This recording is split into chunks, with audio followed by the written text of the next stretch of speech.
دعوتیں، تقریبات، محفلیں، یہ سب ہماری زندگی کا ایک حصہ ہے۔ شادی بیاہ کی جو تقریبات ہوتی ہیں، جو دعوتیں ہوتی ہیں، جو محفلیں سجتی ہیں، یہ ہماری زندگی کی ایک اہم ضرورت ہے۔ اور ہمیں یہ بات معلوم ہونی چاہیے کہ اللہ رب کریم نے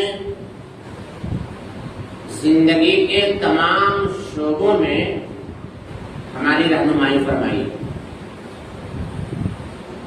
اللہ کے نبی جناب محمد رسول اللہ صلی اللہ تعالی علیہ وسلم کی سنت مبارکہ اور سیرت پاک ہمارے لیے آئیڈیل ہے۔ ہم کہیں بھی آزاد نہیں ہیں اور رہنا بھی نہیں چاہیے۔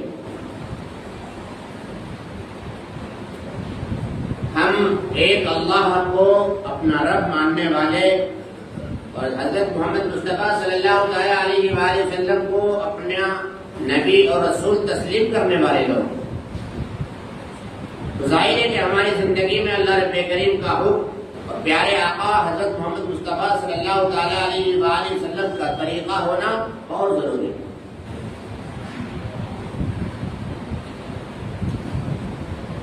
رہنمائی فرمائی ہے اللہ کے نبی جناب محمد رسول اللہ صلی اللہ تعالی علیہ وآلہ وسلم نے، ہمیں اصول بتائے گئے ہیں کہ دعوتوں کے کیا اصول ہونے چاہیے، کھانے کے کیا اصول ہیں۔ ایسا نہیں ہے کہ شادی بیاہ کے موقع پر ہم آزاد ہیں، ہم جس طرح چاہیں استعمال کریں۔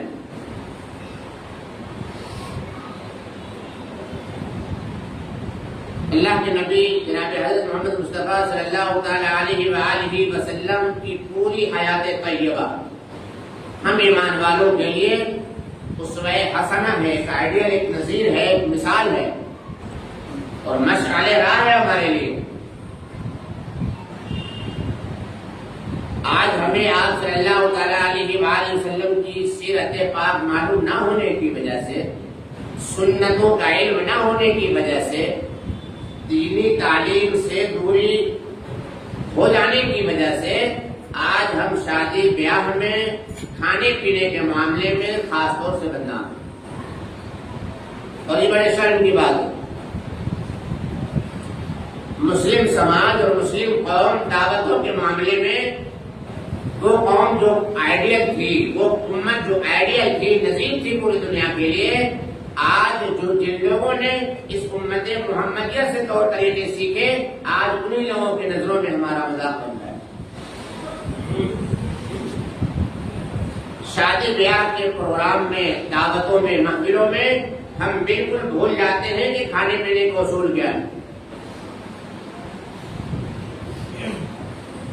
نہ دعوت دینے کے ہمیں اصول ہے کا پتہ ہے، نہ دعوت قبول کرنے کے طریقے کا ہمیں علم ہے، اور اسی طریقے سے اگر ہم نے دعوت قبول کر بھی لی اور دعوت میں چلے گئے تو وہاں کے اصول طریقے ہمیں معلوم نہیں۔ ہم اگر دعوت کرتے ہیں تو ہمیں دعوت کرنی نہیں آتی۔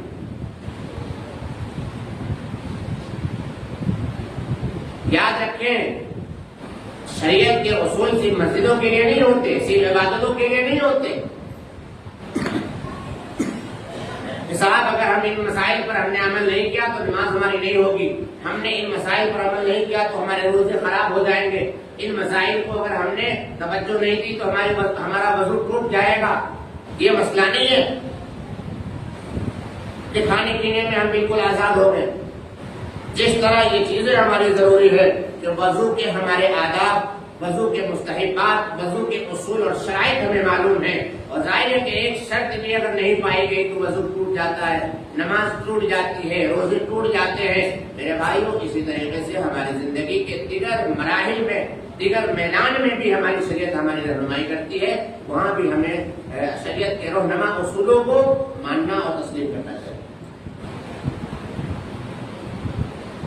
حضرت سیدنا عمر فاروق رضی اللہ تعالیٰ عنہ ارشاد فرماتے ہیں کہ جناب حضرت محمد مصطفیٰ صلی اللہ تعالیٰ علیہ وسلم نے ارشاد فرمایا کہ جب تمہیں کوئی دعوت دے تو تم اس کی دعوت کو قبول کرو.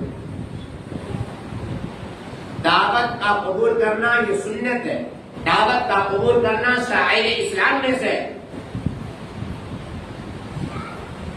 ہم پورے سال اچھے ہنستے کھولتے اور کھاتے پیتے ایک جگہ اٹھتے بیٹھتے رہیں گے. جہاں دعوت کی آئی بات سگا بھیا اٹھ کے بیٹھ جائے گا. پورا خاندان جب تک آ کے پیروں پر نام نہ رکھ لے کیا مطلب ہے دعوت قبول کرے؟ کیا بات ہو رہی؟ پڑوسی ناراض ہے اب انہیں منانے چلے. ماموں ناراض ہے چلو بھائی انہیں مناتے ہیں. تاؤ ناراض ہے کبھی تاؤ کو منا رہے کبھی چاچا کو منا رہے. کون سا طریقہ ہے؟ ذرا ذرا سی باتوں پر ہم بھول جاتے ہیں. ذرا ذرا سی باتوں پر رک جاتے ہیں. ناک رگڑنا ہے رگڑوانی ہے تو اللہ کے سامنے رگڑو اور رگڑواؤ. اتنے اپنے آپ کے اندر گھمنڈ پیدا نہ کرو, تکبر پیدا نہ کرو کہ ایک دن آئے کہ تم سب کی نگاہوں میں خود ذلیل و خوار ہو جاؤ. ایک بندہ چل کر دعوت دینے آیا, آپ اس کی دعوت کو قبول کیجیے اور جائیے. تو دعوت کا قبول کرنا سنت مصطفیٰ ہے. دعوت کا قبول کرنا شعائر اسلام میں سے ہے, محبوب عمل ہے. اللہ کے نبی صلی اللہ تعالی وسلم ارشاد فرماتے ہیں کہ جب تمہیں کوئی دعوت دے تو دعوت کو قبول کرو. حضرت سیدنا ابو ہریرہ رضی اللہ تعالیٰ عنہ ارشاد فرماتے ہیں کہ جب تمہیں کوئی دعوت دے تو اس کی دعوت کو قبول کرو, اور اگر تمہارا روزہ ہے تو تم اسے برکت کی دعا دے دو. نفلی روزے کی بات ہے. رمضان میں تو سبھی روزے رکھتے ہیں. آپ کا نفلی روزہ ہے, کہیں آپ گئے اور کھاتے میں لوگ ملے اور انہوں نے کھانے پر بلایا, آپ کا روزہ ہے ڈائریکٹ آپ نہیں کھا سکتے, دعا دے دو تمہیں. اگر تمہارا روزہ ہے تو انہیں دعا دے دو, اور اگر روزہ نہیں ہے تو پھر کھانے میں شریک ہو جاؤ, کھانا کھا لو اس کے ساتھ. حضرت محمد مصطفیٰ صلی اللہ تعالیٰ علیہ وآلہ وسلم نے ارشاد فرمایا کہ سب سے زیادہ بے برکتی کھانا اور اجر و ثواب سے خالی, برکتوں سے خالی اور اجر و ثواب سے خالی, سب سے زیادہ بے برکتی اور اجر و ثواب سے خالی ولیمے کا وہ کھانا ہے جس میں امیروں کو وزیروں کو بلایا جائے اور فقیروں کو مسکینوں کو نظر انداز کر دیا جائے. کیا پیاری بات. فرمایا پیارے مصطفیٰ صلی اللہ تعالی علیہ وسلم نے جو دعوت قبول نہ کرے وہ اللہ اور اللہ کے رسول کا نافرمان ہے. اتنی بڑی بات فرمائی. کیا فرمایا کہ جو دعوت قبول نہ کرے وہ اللہ کا بھی نافرمان ہے, وہ محمد رسول اللہ کا بھی نافرمان ہے. یہ حدیث ہمیں بتاتی ہے کہ جب ہم دعوت دیں, کوئی پروگرام کریں, تو غریبوں کو ضرور اپنے دسترخوان پر موقع دیں, مسکینوں کو بھی بلائیں, یتیموں کو بھی بلائیں, بیواؤں کے بھی کھانا بھیجنے کی کوشش کریں. ہماری دعوتیں تو ادلے بدلے کی اور الٹی پلٹی کی چل رہی ہے. یقین مانیے آپ نے 4-6 غریب مسکین اپنے دسترخوان پر بلا لیا, اللہ کے کریم اس غریب مسکین کے بلانے کی وجہ سے ایسی برکتیں فرمائے گا آپ کے رزق میں اور آپ کے پروگرام میں کہ انشاءاللہ آپ کی نسلیں یاد رکھیں. غریبوں کو بلایا کرو, مسکینوں کو بلایا کرو اپنے دسترخوان پر. آپ صلی اللہ تعالی وسلم نے فرمایا کہ سب سے بے برکتی کھانا اور اجر و ثواب سے خالی وہ ولیمے کا وہ کھانا ہے جس میں بڑے لوگوں کو بلایا جائے اور چھوٹے لوگوں کو ترک کر دیا جائے, چھوڑ دیا جائے. ہماری بے دینی کا تو یہ عالم ہو گیا کہ اگر رشتے دار مالدار ہے چاہے وہ دور کا ہے تو وہ قریب کا رشتے دار ہے, اور اگر رشتے دار قریب کا ہے لیکن غریب ہے تو وہ بہت دور کا رشتے دار. برا نہیں ہو ایسا. مالدار ہوگا کوئی اپنے گھر کے لیے ہوگا, کسی کے ہوائی جہاز اڑتے ہوں گے اڑا کرے, ہم سائیکل والے ہیں سائیکل پہ مست ہیں. دعوتیں بہترین وسیلے ہیں, ذریعے ہیں اپنوں کو جوڑنے کا, تعلق محبت بڑھانے کا. نزدیک آنے کا، قربت پیدا کرنے کا۔ اس لیے میرے بھائیوں، ایسے موقع پر آپ رشتے داروں کو بلاؤ، مالدار سے مالدار لوگوں کو بلاؤ، شریعت کو کوئی اعتراض نہیں ہے۔ شریعت کو اعتراض جب ہے کہ آپ نے جتنے کریم لوگ تھے علاقے کے سب کو دسترخوان پر تو بلا لیا، لیکن اللہ کا وہ بندہ جو بہت نادار اور غریب ہے وہ بندہ آپ کو یاد نہیں آئے، پھر اللہ تعالیٰ کو دعوت پسند نہیں،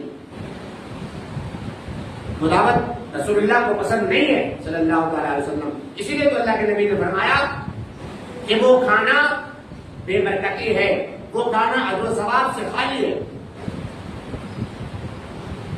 حضرت سیدنا حذیفہ رضی اللہ تعالیٰ عنہ ارشاد فرماتے ہیں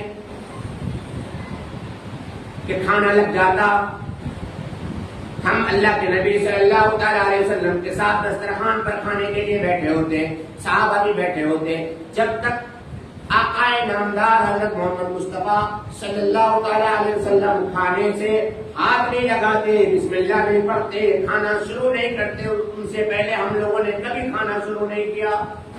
کیا بات؟ یہ حدیث ہمیں یہ بتاتی ہے کہ جب دعوت کرو تو دعوت کی شروعات اللہ والوں سے کرایا کرو، اللہ والوں سے کرایا کرو۔ آپ گھر بناتے ہیں، شروعات کس سے کراتے ہیں؟ اللہ والوں سے، قرآن والوں سے، کہ قرآن پڑھ دو، دعا کر دو، گاڑی لے کے آئے چابی اللہ والوں کو دیتے ہو۔ لیکن اتفاق ہے جب دعوتیں ہوتی ہیں تو اس وقت اللہ والے ہمیں یاد نہیں آتے۔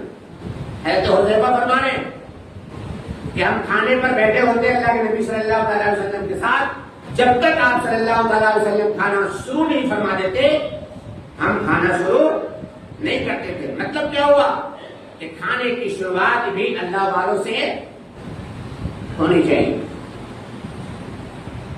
اس لیے اللہ والوں کو بھی دسترخوان پر بلایا کرو۔ اللہ کے نبی جناب محمد رسول اللہ صلی اللہ تعالیٰ علیہ وسلم ارشاد فرماتے ہیں کہ تمہارے کھانے نیک لوگ کھائیں، تمہارے کھانے نیک لوگ کھائیں۔ اب ظاہر ہے کہ نبی رسول تو دنیا میں موجود ہے نہیں اور قیامت تک آنے والے نہیں، نبوت رسالت کا سلسلہ مکمل ہو چکا۔ اب اس روئے زمین پر علماء کرام کی جماعت ہے، علماء کرام کو اپنے دسترخوان پر بلایا کرو۔ انشاءاللہ جس دسترخوان پر علماء کرام تشریف لائیں گے اللہ رب کریم اس دسترخوان پر برکتیں نازل فرمائیں۔ اپنے پروگرام کی شروعات بھی علماء کرام سے کرایا کرو، مدرسے کے طلبہ سے کرایا کرو کہ ان کے لیے فرشتے بھی ان کے قدموں کے نیچے پر بچھاتے ہیں۔ بہت اونچا مقام ہے مدرسے کے طالب علموں کا، ان سے شروعات کرایا کرو۔ اسی طرح میرے بھائیوں، اللہ کے نبی صلی اللہ علیہ وسلم ارشاد فرماتے ہیں کہ کھانا ہمیشہ بسم اللہ پڑھ کر کھایا کرو اور سیدھے ہاتھ سے کھایا کرو۔ سیدھے ہاتھ سے کھانا اور بسم اللہ پڑھ کے کھانا یہ سنت نبوی ہے، کھانے کے اصول میں داخل ہے۔ ایک بار آپ صلی اللہ علیہ وسلم کھانا تناول فرما رہے تھے، ایک بچی آئی تھکی ہوئی بڑی تیزی سے اور کھانے میں ہاتھ ڈالنا چاہا، آپ صلی اللہ علیہ وسلم نے اس بچی کا ہاتھ پکڑ لیا۔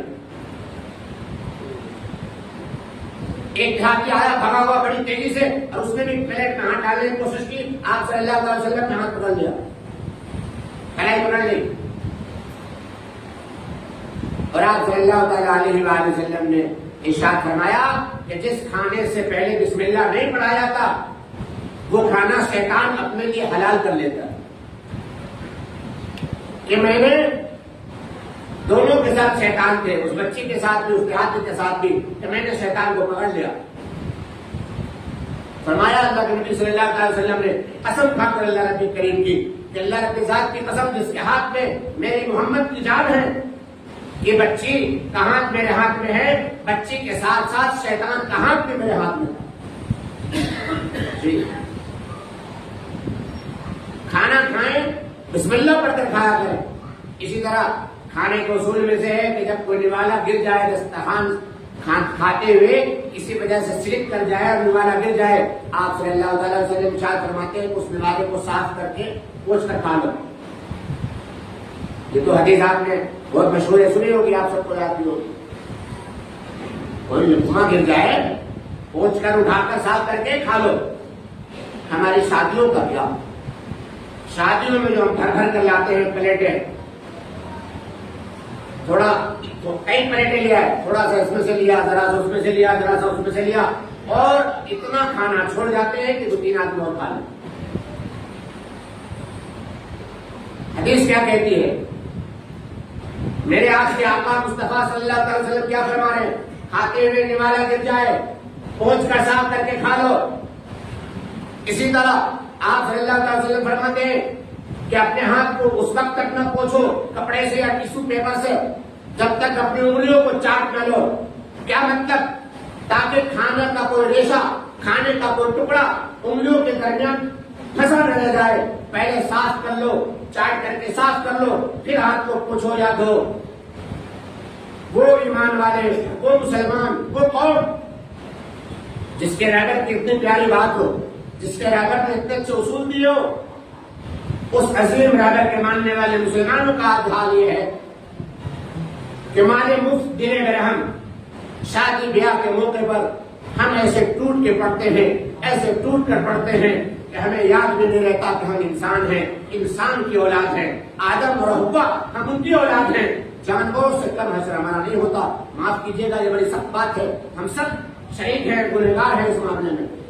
کھانے کا انتظام ہمارے لیے تو کیا گیا، آرام سے کھائیں، اطمینان سے کھائیں، 2 دفعہ جائیں، 4 دفعہ لیں، کوئی مسئلہ نہیں ہے. ہمارے کھانے کے جو طور طریقے ہیں، جتنے بھی غیر مسلم بھائی ہیں آج مذاق بناتے ہیں ہمارے کھانوں کا، ہماری محفلوں کا. کوئی اصول نہیں ہے، کوئی طور طریقہ نہیں ہے.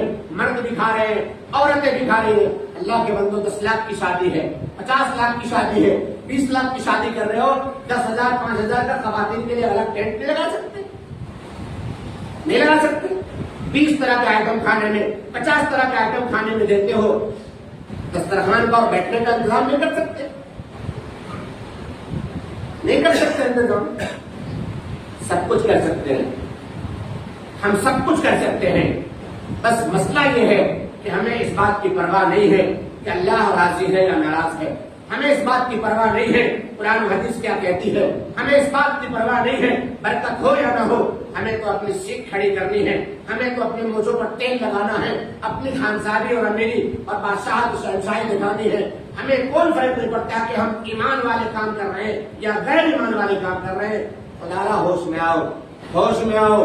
اپنے دعوتوں کو اسلامی بناؤ، اپنے دعوتوں کو دینی بناؤ، اپنی دعوتوں کو صحابہ کی دعوت کی طرح بناؤ، ان کی طرح دسترخوان سجاؤ. جہاں آپ اتنے بڑے پروگرام کرتے ہو دسترخوان کا بھی انتظام کرو، بیٹھنے کا بھی انتظام کرو. ہماری ماں بہنوں پر ظلم نہ کرو، انہیں مردوں کے بیچ تماشا بننے کے لیے نہ چھوڑو. یا پھر 4 بجے مرد کھا کر نمٹیں گے پھر عورتیں آئیں گی، انہیں اس طرح کی سزا نہ دو. یا تو دیر سے کھانے کی سزا انہیں ملتی ہے یا مردوں کے بیچ چھوڑ دیا جاتا ہے. مسلمان عورتیں ہماری مائیں ہیں، ہماری بہنیں ہیں، ہماری بیٹیاں ہیں، سب عزت کی نگاہ سے دیکھی جانے والی سرمایہ ہے قوم کی. لہذا ان کے لیے بھی انتظام الگ سے کیا کرو، ان کے لیے مکمل پردے کا انتظام کیا کرو. جو لوگ ایسا کیے ہیں اور کر چکے ہیں وہ قابل مبارکباد ہے. میرے بھائیوں نیت کرو، رحمت کرو. مشکل نہیں ہے. ہمارے اس معاشرے میں، اس علاقے میں بہت زیادہ بے دینی ہے، بہت زیادہ بے شرمی شادی کے اندر ہوتی ہے، بہت زیادہ بے حیائی کا معاملہ ہوتا ہے. سچی بات اور آخری بات کہہ کے اپنی بات ختم کرتا ہوں. جو بہن بیٹی کبھی کسی مرد کے سامنے نہیں آئی، جنہوں نے ہمیشہ پلو کیا، شرم و حیا کا پتلا بن کر زندگی گزارنے والی ہماری بہنیں، ہماری مائیں، بیٹیاں، جنہیں آج تک پڑوسی نے نہیں دیکھا لیکن شادی بیاہ کے محفل میں ہم مرد حضرات ہیں، انہیں لے جا کر بٹھا دیتے ہیں، انہیں لے جا کر کھانے کی مجلسوں میں چھوڑ دیتے ہیں. سماج اور معاشرے کے سارے مرد ہماری ان بہنوں کو، بیٹیوں کو دیکھتے ہیں. یہ سچائی ہے یا نہیں ہے؟ یہ سچائی ہے یا نہیں ہے؟ اس کا ذمہ دار کون ہے؟ اللہ کو کون جواب دے گا؟ کون جواب دے گا؟ کھانے کے اوپر، کھانے کے پیچھے ہم مردوں کے بیچ اپنی بہنوں کو چھوڑ رہے، بیٹیوں کو چھوڑ رہے، بیویوں کو چھوڑ رہے. کیا طریقہ ہے یہ؟ کیا طریقہ ہے یہ؟ جو شرم والے مرد حضرات ہیں کھاتے ہوئے شرماتے ہیں، پلیٹ لے کر جاتے ہیں، عورتوں کے بیچ جانا بڑی مشکلیں ہوتی ہیں. خود میں کئی دفعہ مشکلوں میں گرا ہوں. خدا کے واسطے رحم کرو، اپنی بہن بیٹیوں کو شرم و حیا کا زیور پہناؤ. دعوتوں میں لے جاؤ، میں منع نہیں کرتا، ان دعوتوں میں لے جاؤ جہاں آپ کی بہنوں کے لیے الگ سے انتظام ہے، اور اگر نہیں ہے بالکل مت لے کے جاؤ. چاہے پورا جگ ناراض ہو جائے، خدا کے واسطے اللہ کو ناراض نہ کرو، اپنی بہن بیٹیوں کے شرم و حیا سے سودا نہ کرو، میں بھی آپ بھی سب عہد کرو، نیت کرو، انشاءاللہ پروگرام کرنے والے شریعت کے اعتبار سے پروگرام کریں گے، اور ہم لوگ بھی انشاءاللہ اپنی بہن بیٹیوں کو اسی پروگرام میں لے جائیں گے جہاں شریعت کے اصولوں کا لحاظ رکھا جائے گا، اور ہم خود بھی انشاءاللہ شریعت کے اصولوں کے مطابق انشاءاللہ دعوتوں میں شرکت کیا کریں گے۔ اللہ رب کریم مجھے اور آپ کو سبھی ساتھیوں کو ان شریعت کے اصولوں کو اپنانے اور ان پر پابندی کر کے زندگی بسر کرنے کی توفیق عطا فرمائیں۔